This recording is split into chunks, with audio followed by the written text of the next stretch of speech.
I got Leader Lambert right here. I need to help too. Michael! There's a speaker here, so. Speaker? Did they tell you where to be? You want to be right here? I'll be. Hey guys, am I over here? Yeah. All right. My goodness, we need a bigger stage. We do. There you are. I'm here, yes ma'am. Your spot. Yeah, good. Oh yeah. Hey look, long as we're standing next to McNally, we're good. Look at here, Ryan's got your back. Look at here, he's got you covered.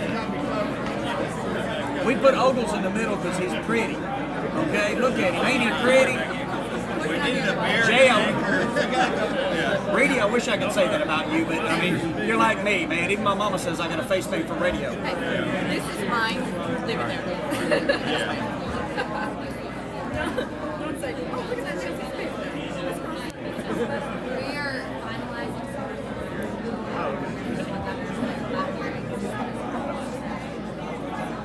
we've got a list of any I need to double check their right now. I was here. Be nice. I'm gonna bring the finalized runner show back around. Hey, John Ray, come on. When the governor comes in, am I supposed to say all rise? I'm letting you do that. See, I have to do that at home. My wife it's like the last in the room, you know, anytime she walks in, I say all rise. We all stand up. She says to be seated. I used to do that in the house. The Kevin, the speaker. They're actually right there. It was the final run show. All rise. He was singing. Doing a Ronald Reagan. They're already up there. We need to start doing that for you in the Senate. By the way, I think every one of these are hot. Oh, yeah. He also lost the next election until he got No, I'm trying to practice. He was pushing. I saw it. I saw it. Testify that he pushed you. All right. No more of that compliment. Is that the governor's note? Is that his note? No, that's.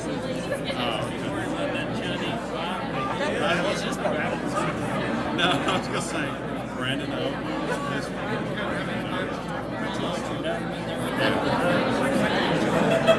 Put it back here. Oh, that's fine. What's that? That's my note. That's fine. Don't throw it away. This is not an open book test. Forget this is not a tackle. Oh, yes. Should I put it back? Yeah. That's my chicken scratch. My chicken scratch. I can need it. Somebody put my name. But that might help me. It won't be good. You'll lose your job. Yeah. Well, it was a good run. I did it.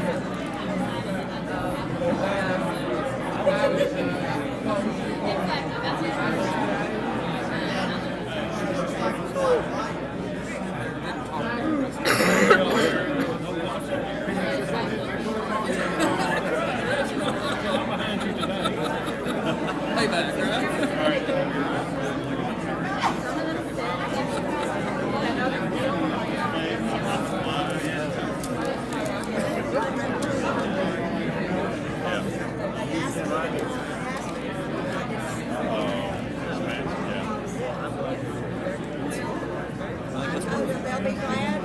Hey, oh, we did save him a spot. Huh? We did save him a spot.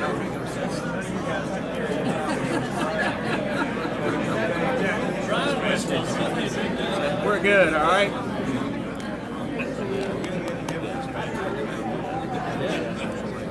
Morning, Governor. How are you? Nicely. Look, 2 thumbs up from nicely. That's a good thing.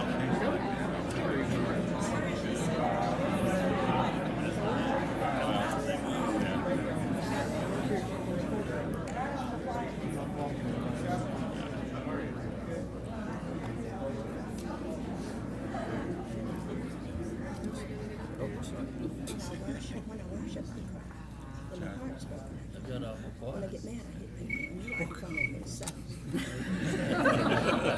Radio's got that song. I have no idea. Oh, Governor, we saved you a spot.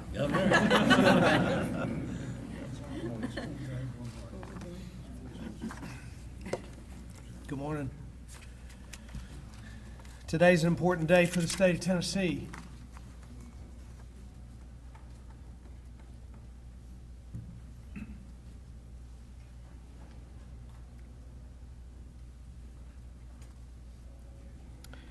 We're taking a monumental step forward in celebrating, cherishing, and defending life. I'm proud to be joined by members of the General Assembly who have helped to lead the way on this important effort. To the Lieutenant Governor, to the leaders, bill sponsors, and every legislator who's standing with me today and defending the rights of the unborn, thank you.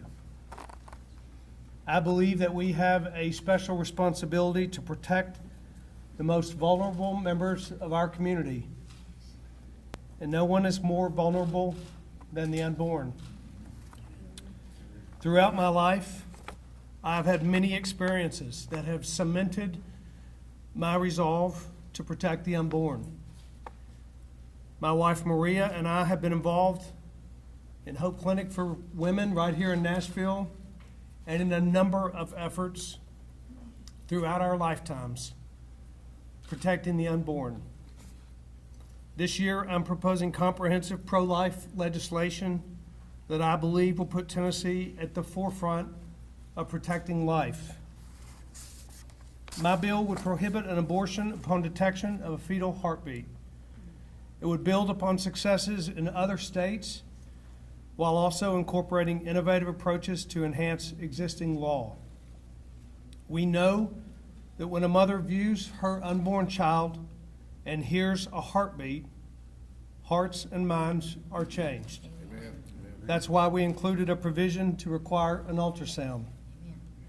My passion for developing this legislation stems from my commitment to defending the intrinsic dignity of all people.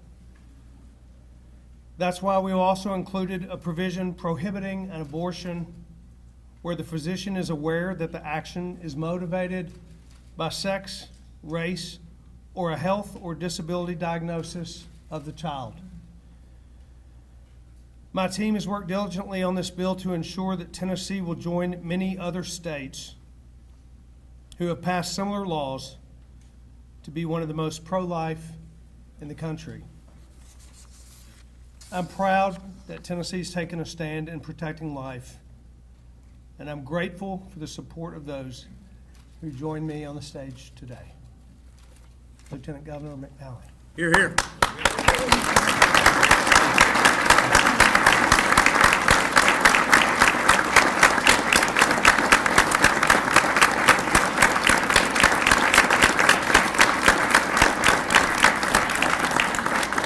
Thank you. Governor, we very much appreciate your efforts, and also I want to mention the efforts of Mike Bell and John Lundberg on the Judiciary Committee that did a lot of study and laid a lot of groundwork for the place we are today. And Jack Johnson also will be carrying the bill along with a number of other good sponsors that have worked with us on pro-life legislation in the past.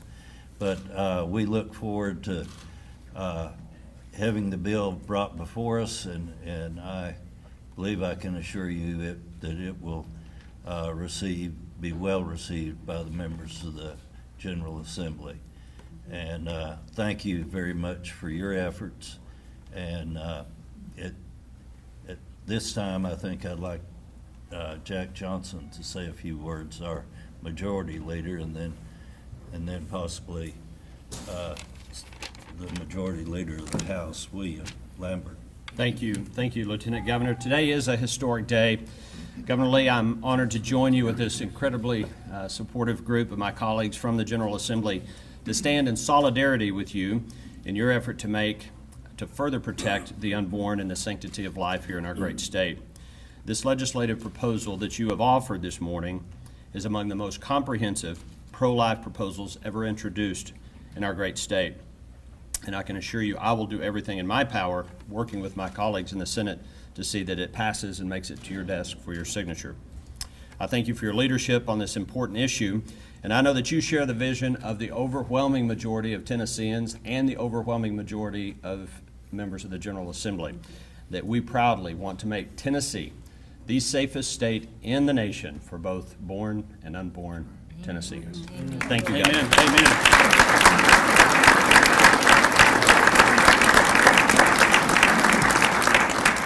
And now I'm pleased and proud to introduce my colleague, Majority Leader of the State House, William Lamberth. Thank you, Jack. Thank y'all. I'll be brief today. We have 2 children. From the moment that we found out that we were pregnant, we were excited. We celebrated the lives of our 2 children. It is reprehensible to murder a human being, period. Whether that child is in the womb or it's already drawn his or her first breath. Governor, leaders, I wish we had a bigger stage, because I think this shows just how powerful this legislation is. Over the next few months, we will work out the details of exactly how we can accomplish the mission of saving millions of lives who sound just like that child who just cried. Because until we can hear their voice, we will do everything to make sure that they have a chance to live. That is all we can ask for. Thank y'all for being here today.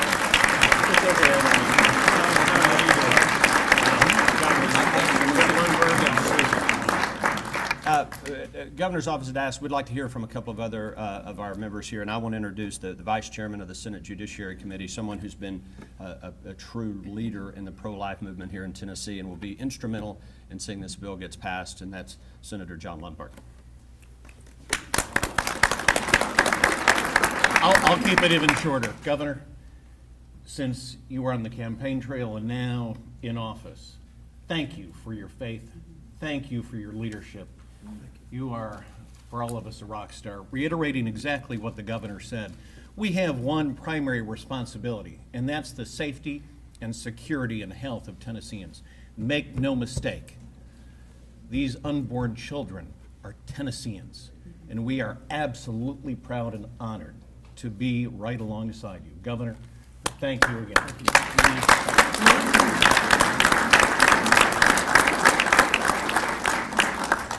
We have 2 other House members, and I'm sure several others, obviously, that would like to address you today. But at this point, I would like to ask Chairman Susan Lynn to come make a few remarks. Chairman? Thank you. Thank you, Mr. Leader. Tennessee is a strongly pro-life state, and as a result, they have sent strongly pro-life leaders to represent them in this General Assembly. We have a long and proud history of protecting life. SJR 127, the Fetal Remains Protection Act, the 48-hour waiting period, parental consent, the anti-coercion bill, mandating admitting privileges for doctors who perform abortion, the trigger bill, which we passed just last year. This bill is our next step in our long, hard-fought efforts to protect life and restore the full right to life to the unborn, which is what they should have. Governor, thank you for your leadership on this issue.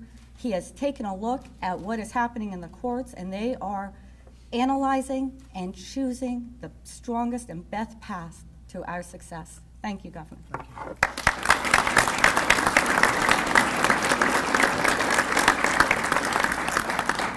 At this time, and again, I believe he got stuck just off stage, but if Representative Micah Van Huss, who has also been a champion on this issue, if he could come forward and address us. Thank you, Micah. Thank you, Leader. First, I want to say thank you to Governor Lee. Thank you, sir. Thank you for your commitment to the unborn. I also want to thank the previous generation on their work at chipping away at abortion. Your work is great for the unborn, and I appreciate that. It is our generation's turn. Whether it's this session or the next, our generation will abolish abortion in Tennessee. My commitment to the folks of Tennessee is to ensure that this bill is at least a ban at heartbeat. Again, Governor, thank you for your commitment to the unborn.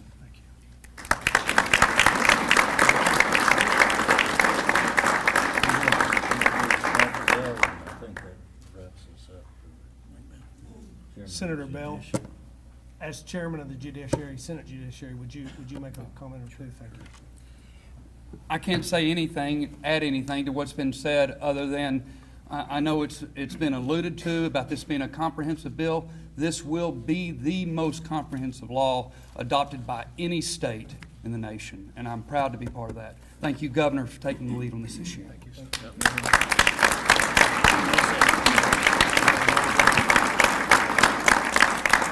Again, I want to thank each one of you for standing here with me and with us, and for standing for life, and proud of the opportunity that we have to do just that. And we thank you all that are here as well. And we would like to take a moment, maybe leaders up here, to answer questions that you might have. So we'll open it up for questions. And Natalie, I'll let you start.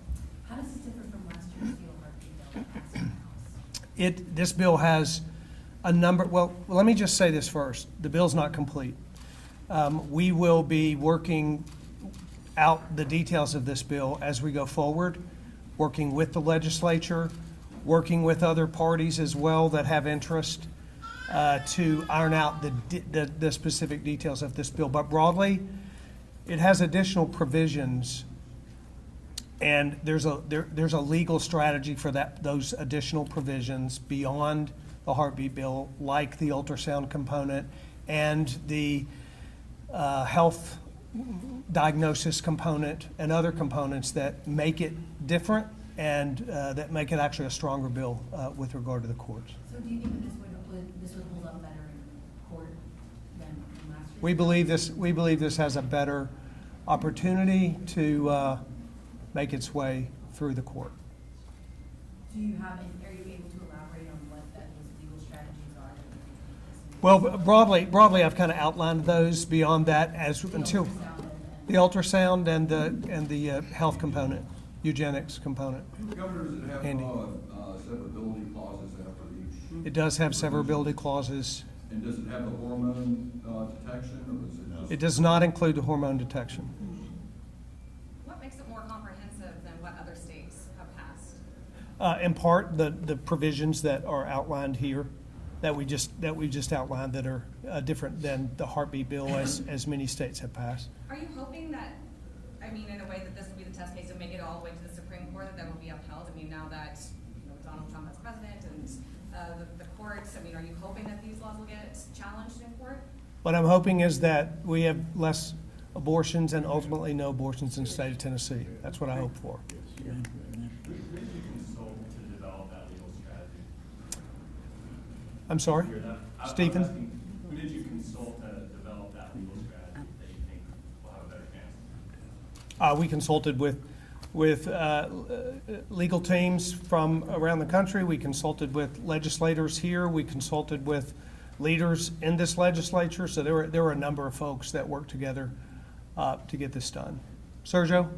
Governor, it's more than likely that this comprehensive bill package would be challenged by some groups, and I'm wondering if the state is ready to back this all the way through potentially the Supreme Court.